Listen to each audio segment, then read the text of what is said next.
ಯಡಿಯೂರಪ್ಪ ಮಾತನಾಡಿದ್ದಾರೆ. ಶಾಸಕರ ಪುತ್ರ ಶರಣಗೌಡ ಜೊತೆ ನಾನು ಮಾತನಾಡಿದ್ದು ನಿಜ. ಆಪರೇಷನ್ ಕಮಲ ಆಡಿಯೋ ಬಗ್ಗೆ ವಿಚಾರವನ್ನ ಒಪ್ಪಿಕೊಂಡಿದ್ದಾರೆ ಯಡಿಯೂರಪ್ಪ. ನನ್ನ ಬಳಿ ಶರಣಗೌಡ ಬಂದಿದ್ದು ನಿಜ, ಮಾತನಾಡಿದ್ದು ನಿಜ. ಕುಮಾರಸ್ವಾಮಿ ಕುತಂತ್ರ ಮಾಡಿ ಶರಣಗೌಡನನ್ನ ನನ್ನ ಬಳಿ ಕಳಿಸಿದ್ದಾರೆ. ಹುಬ್ಬಳ್ಳಿ ಏರ್ಪೋರ್ಟ್ನಲ್ಲಿ ಬಿಎಸ್ ಯಡಿಯೂರಪ್ಪ ಈ ರೀತಿಯಾಗಿ ಹೇಳಿಕೆಯನ್ನ ಕೊಟ್ಟಿದ್ದಾರೆ. ಶಾಸಕರ ಪುತ್ರನನ್ನ ಕಳಿಸಿಕೊಟ್ಟು ಬೇಕಾದಂತೆ ಮಾತನಾಡಿಸಿದ್ದಾರೆ. ಕುಮಾರಸ್ವಾಮಿ ತಮಗೆ ಬೇಕಾದನ್ನ ಮಾತ್ರ ಬಳಸಿಕೊಂಡಿದ್ದಾರೆ. ಆಡಿಯೋ ಬಗ್ಗೆ ಕುಮಾರಸ್ವಾಮಿ ಕೆಲ ಸತ್ಯಗಳನ್ನ ಮರೆಮಾಚಿದ್ದಾರೆ. ಈ ರೀತಿ ಯಾವುದೇ ಮುಖ್ಯಮಂತ್ರಿ ಈವರೆಗೂ ನಡೆದುಕೊಂಡಿಲ್ಲ ಅಂತ ಹುಬ್ಬಳ್ಳಿ ಏರ್ಪೋರ್ಟ್ನಲ್ಲಿ ಬಿಎಸ್ ಯಡಿಯೂರಪ್ಪ ಹೇಳಿಕೆಯನ್ನ ಕೊಟ್ಟಿದ್ದಾರೆ.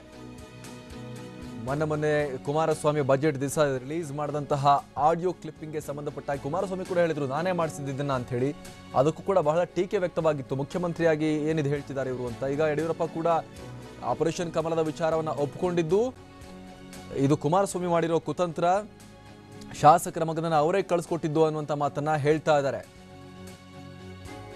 ರೇವಣ್ಣ ಪುತ್ರ ಪ್ರಜ್ವಲ್ ಸೂಟ್ಕೇಸ್ ಸಂಸ್ಕೃತಿ ಹೇಳಿಕೆ ವಿಚಾರಕ್ಕೆ ಸಂಬಂಧಪಟ್ಟ ಹಾಗೂ ಕೂಡ ಮಾತನಾಡಿದ್ದಾರೆ ಯಡಿಯೂರಪ್ಪ. ನನ್ನ ಬಳಿಯೂ ಆಡಿಯೋ ಇದೆ ಅಂತ ಹೇಳಿದ್ದಾರೆ. ಜೊತೆಗೆ ಪ್ರಜ್ವಲ್ ರೇವಣ್ಣ ಹೇಳಿಕೆಯನ್ನ ಪ್ರಸ್ತಾಪಿಸಿದ್ದಾರೆ. ಯಾವ ರೀತಿ ಸೂಟ್ಕೇಸ್ ಸಂಸ್ಕೃತಿ ಪಾರ್ಟಿಯಲ್ಲಿದೆ ಅಂತ ಹೇಳಿ ರೇವಣ್ಣ ಈ ಹಿಂದೆ ಹೇಳಿದ್ರು, ಪ್ರಜ್ವಲ್ ರೇವಣ್ಣ. ಅದಕ್ಕೆ ಸಂಬಂಧಪಟ್ಟ ಹಾಗೆ ಈಗ ಹೇಳಿದ್ದಾರೆ ಯಡಿಯೂರಪ್ಪ. ಸೂಟ್ಕೇಸ್ ಇಲ್ಲದೆ ಯಾವುದೇ ಕೆಲಸ ಆಗಲ್ಲ ಅಂತ ಹೇಳಿ ಪ್ರಜ್ವಲ್ ರೇವಣ್ಣ ಹೇಳಿದ್ರು. ಸ್ವತಃ ಮುಖ್ಯಮಂತ್ರಿಗಳ ಅಣ್ಣನ ಮಗ. ಈ ಬಗ್ಗೆ ನನ್ನ ಬಳಿಯೂ ದಾಖಲೆ ಇದೆ. ಕುಮಾರಸ್ವಾಮಿ ಸೂಟ್ಕೇಸ್ ತಗೊಳ್ಳೋದ್ರ ಬಗ್ಗೆ ನನ್ನ ಹತ್ರನೂ ದಾಖಲೆಗಳಿವೆ. ಸೋಮವಾರ ಅವರ ಬಂಡವಾಳವನ್ನ ಬಯಲು ಮಾಡ್ತೀನಿ ನಾನು ಅಂತ ಹೇಳಿ ಗುಟುಗುಟು ಅಂತ ಗುಡುಗಿದ್ದಾರೆ ಯಡಿಯೂರಪ್ಪ. ಇವತ್ತು ಹುಬ್ಬಳ್ಳಿ ಏರ್ಪೋರ್ಟ್ನಲ್ಲಿ ಬಿಎಸ್ ಯಡಿಯೂರಪ್ಪ ಈ ರೀತಿಯಾಗಿ ಹೇಳಿಕೆಯನ್ನ ಕೊಟ್ಟಿರುವಂತದ್ದು.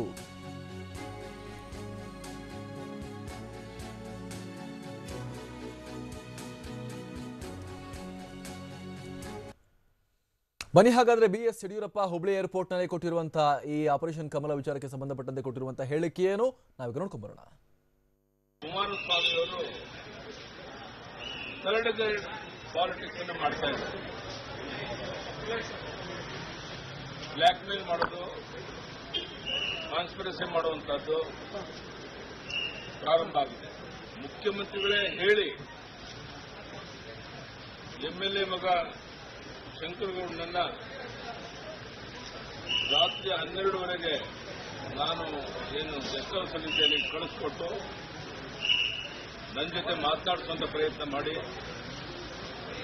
ನನಗೆ ಬೇಕಾದಂತ ಮಾತುಕತೆಯ ದಾಖಲೆಗಳನ್ನು ಇಟ್ಕೊಂಡು ಉಳಿದುದನ್ನು ಕೈ ಬಿಟ್ಟು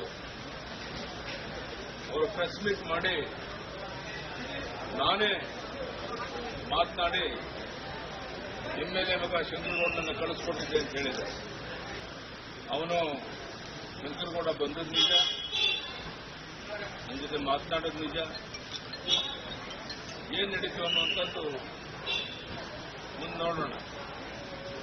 ಆದರೆ ಮುಖ್ಯಮಂತ್ರಿಗಳೇ ಕಳಿಸ್ಕೊಟ್ಟು ಅಲ್ಲಿಂದನೇ ಎಲ್ಲ ರೆಕಾರ್ಡ್ ಮಾಡಿಸುವಂತ ಕೆಳಮಟ್ಟಕ್ಕೆ ಬಂದಿದ್ದಾರೆ ಅಂತ ಹೇಳಿದ್ರೆ ಬಹುಶಃ ಸ್ವತಂತ್ರ ಭಾರತ ಇತಿಹಾಸದಲ್ಲಿ ಯಾವುದೇ ಮುಖ್ಯಮಂತ್ರಿ ಈ ರೀತಿ ನಡವಳಿಕೆ ನಡೆಸಲಿಲ್ಲ. ಪ್ರಜ್ವಲ್ ರೇವಣ್ಣ ಹೇಳಿದ್ದಾರೆ ನಮ್ಮದು ಸೂಟ್ಕೇಸ್ ಸಂಸ್ಕೃತಿ, ಸೂಟ್ಕೇಸ್ ಇಲ್ಲದೆ ಏನು ನಡೆಯೋದಿಲ್ಲ. ಇದು ಅವರ ನಡವಳಿಕೆ, ಸಂಸ್ಕಾರ ಹೇಗಿದೆ ಅನ್ನೋದಕ್ಕೆ ಒಂದು ತಾಜಾ ಉದಾಹರಣೆ. ಯಾವುದೇ ತನಿಖೆಗೆ ನಾನು ಸಿದ್ಧ ಇದ್ದೇನೆ. ಸದನದಲ್ಲಿ ನಾಳೆ ಇವರೇನು 25 ಕೋಟಿ ರೂಪಾಯಿನ ಎಮರ್ಜೆನ್ಸಿ ಮಾಡೋಕ್ಕೆ ಕೇಳಿದ್ದಾರೆ. ಆ ಬಗ್ಗೆನೂ ಸಹ ನಾನು ಪ್ರಸ್ತಾಪ ಮಾಡಲಿದ್ದೇನೆ. ಗ್ಯಾಜೆಟ್ ಅನ್ನ ಸ್ಪೀಕರ್ ಅವರು ಕೊಟ್ಟು ಮುಖ್ಯಮಂತ್ರಿ ಬರಲಿ ನೋಡಲಿ, ಅದಕ್ಕೇನು ಉತ್ತರ ಕೊಡ್ತಾರೆ ಹೇಳಿ. ಈ ಬಗ್ಗೆ ಮತ್ತಷ್ಟು ಮಾಹಿತಿಯೊಂದಿಗೆ ನಮ್ಮ ಪ್ರತಿನಿಧಿ ದತ್ತಾತ್ರೇಯ ಇದ್ದಾರೆ. ದತ್ತಾತ್ರೇಯ, ಯಡಿಯೂರಪ್ಪ ಕೊಟ್ಟಿರುವಂತಹ ಹೇಳಿಕೆ ಎಲ್ಲವನ್ನ ಒಪ್ಪಿಕೊಳ್ಳೋದ್ರ ಜೊತೆಗೆ ಇದು ಕುಮಾರಸ್ವಾಮಿಯ ಕುತಂತ್ರದ ರಾಜಕಾರಣ ಅನ್ನುವಂಥ ಆರೋಪವನ್ನು ಕೂಡ ಅವರು ಮಾಡಿದ್ದಾರೆ. ದತ್ತಾತ್ರೇಯ, ಅಮರ್ ಪ್ರಸಾದ್, ನಿಜಕ್ಕೂ ಇಲ್ಲಿ ಒಂದು ಸ್ಪಷ್ಟ ಆಗ್ತಾ ಇದೆ ಏನು ಅಂತಂದ್ರೆ, ಅಲ್ಲಿ ನಡೆದಿದ್ದು ದೇವದುರ್ಗ ಐಬಿಯಲ್ಲಿ ಏನ್ ಮೊನ್ನೆ ನಡೀತು ಅದೆಲ್ಲ ಘಟನಾವಳಿಗಳು ನಿಜ ಅನ್ನುವಂತ ಒಂದು ಮಾತನ್ನು ಕೂಡ ಇಲ್ಲಿ ಯಡಿಯೂರಪ್ಪನವರು ಸ್ವತಃ ಅವರಾಗೆ ಒಪ್ಕೊಂಡಿರೋದು. ಹೌದು ನಿಜ, ನಾನು ಮಾತಾಡಿದ್ದೀನಿ, ಏನು ಯಾದಗಿರಿ ಜಿಲ್ಲೆಯ ಏನು ಗುರುಮಠಕಲ್ ಶಾಸಕರ ಪುತ್ರನ ಜೊತೆ ನಾನು ಮಾತಾಡಿದ್ದು ನಿಜ, ಅಲ್ಲಿ ಮೀಟಿಂಗ್ ಆಗಿದ್ದು ನಿಜ. ಆದ್ರೆ ಅಲ್ಲಿ ಏನು ಅಂತಂದ್ರೆ ಕುಮಾರಸ್ವಾಮಿ ಅವರು ಕೇವಲ ತಮಗೆ ಬೇಕಾದಂತ ಆಡಿಯೋಗಳನ್ನ ಮಾತ್ರ ಬಳಸ್ಕೊಂಡಿದ್ದಾರೆ. ಅದರ ಮುಂದುವರೆದ ಭಾಗನ ನಾನು ಸೋಮವಾರ ಅಂದ್ರೆ ಸದನದಲ್ಲಿ ನಾನು ಅದನ್ನ ಬಹಿರಂಗ ಪಡಿಸ್ತೀನಿ. ಸ್ವತಃ ಸಿಎಂ ಕೂಡ ಅಲ್ಲಿ ಇರ್ತಾರೆ. ಅಲ್ಲಿ ಇರ್ತಾರೆ, ಕುಮಾರಸ್ವಾಮಿ ಅವರು ಇರ್ತಾರೆ. ಅದನ್ನ ನಾನು ಸೋಮವಾರ ಸದನದಲ್ಲಿ ಬಹಿರಂಗಪಡಿಸ್ತೀನಿ, ಆವಾಗ ನೋಡೋಣ ಅಸಲಿ ಆಟ ಅಂತ ಸ್ವತಃ ಯಡಿಯೂರಪ್ಪನವರು ಇವತ್ತು ಆಡಿಯೋ ಬಗ್ಗೆ ಒಂದು ಸ್ಪಷ್ಟನೆಯನ್ನು ಕೊಟ್ಟಿರುವಂತದ್ದು ಮತ್ತು ಸ್ವತಃ ಆಡಿಯೋ ನಂದೇ ಅನ್ನುವಂಥದ್ದು ಕೂಡ ಅವ್ರು ಒಪ್ಕೊಂಡಿರುವಂತದ್ದು. ಅದಲ್ಲದೆ ಏನು ಅಂತಂದ್ರೆ ಕೆಳಮಟ್ಟಕ್ಕೆ ಸಿಎಂ ಏನು ಅಂತಂದ್ರೆ ಕೆಳಮಟ್ಟಕ್ಕೆ ಇಳಿದು ಈ ರೀತಿಯಾದಂತ ಒಂದು ದುಸ್ಸಾಹಸಕ್ಕೆ ಕೈ ಹಾಕಿದ್ದಾರೆ. ಅಲ್ಲದೆ ಏನು ಅಂತಂದ್ರೆ ಕುತಂತ್ರ ರಾಜಕಾರಣವನ್ನು ಅವ್ರು ಮಾಡ್ತಾ ಇದ್ದಾರೆ ಅನ್ನುವಂತ ಒಂದು ನೇರ ಆರೋಪವನ್ನು ಬಿ ಎಸ್ ಯಡಿಯೂರಪ್ಪ ಸ್ವತಃ ಏನು ಅಂತಂದ್ರೆ ಕುಮಾರಸ್ವಾಮಿ ಅವರ ಮೇಲೆ ಮಾಡಿರುವಂತದ್ದು. ಅಲ್ಲದೆ ಇಷ್ಟು ದಿನ ಏನು ಅಂತಂದ್ರೆ ಸ್ವತಃ ಅವತ್ತಿನ ದಿನ ಕುಮಾರಸ್ವಾಮಿ ಅವರು ಏನು ಆಡಿಯೋ ರಿಲೀಸ್ ಮಾಡಿದ್ರು, ಅವತ್ತು ಯಡಿಯೂರಪ್ಪ ಕೊಟ್ಟಿರ್ತಕ್ಕಂಥ ಹೇಳಿಕೆ ಇದು ಮಿಮಿಕ್ರಿ ಆಗಿತ್ತು ಅನ್ನುವಂತ ಒಂದು ಹೇಳಿಕೆಯನ್ನು ಅವ್ರು ನೀಡಿದ್ರು. ಆದ್ರೆ ಇವತ್ತು ಏನು ಅಂತಂದ್ರೆ ಸ್ವತಃ ಆಡಿಯೋ ನಾನು ಮಾತಾಡಿದ್ ನಿಜ ಏನು ಇದೆ, ಇವರು ಗುರುಮಿಟ್ಕಲ್ ಶಾಸಕರ ಪುತ್ರ ಶರಣಗೌಡ ಜೊತೆ ನಾನು ಮಾತಾಡಿದ್ದು ನಿಜ ಅನ್ನೋದ್ರ ಮೂಲಕ ಆಡಿಯೋದಲ್ಲಿರೋದು ತಮ್ಮದೇ ಧ್ವನಿ ಅನ್ನೋದನ್ನ ಸ್ವತಃ ಯಡಿಯೂರಪ್ಪನವರು ಒಪ್ಕೊಂಡಿರೋದು.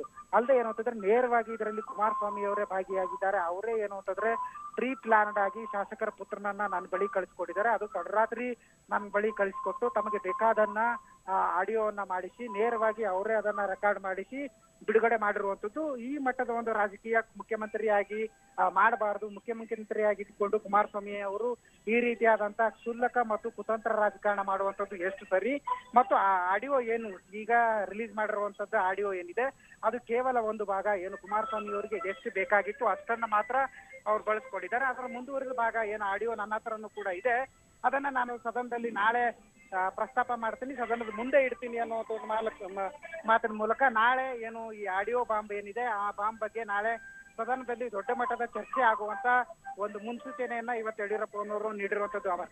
ಅಮರ್ ಪ್ರಸಾದ್. Thank you Dattatreya.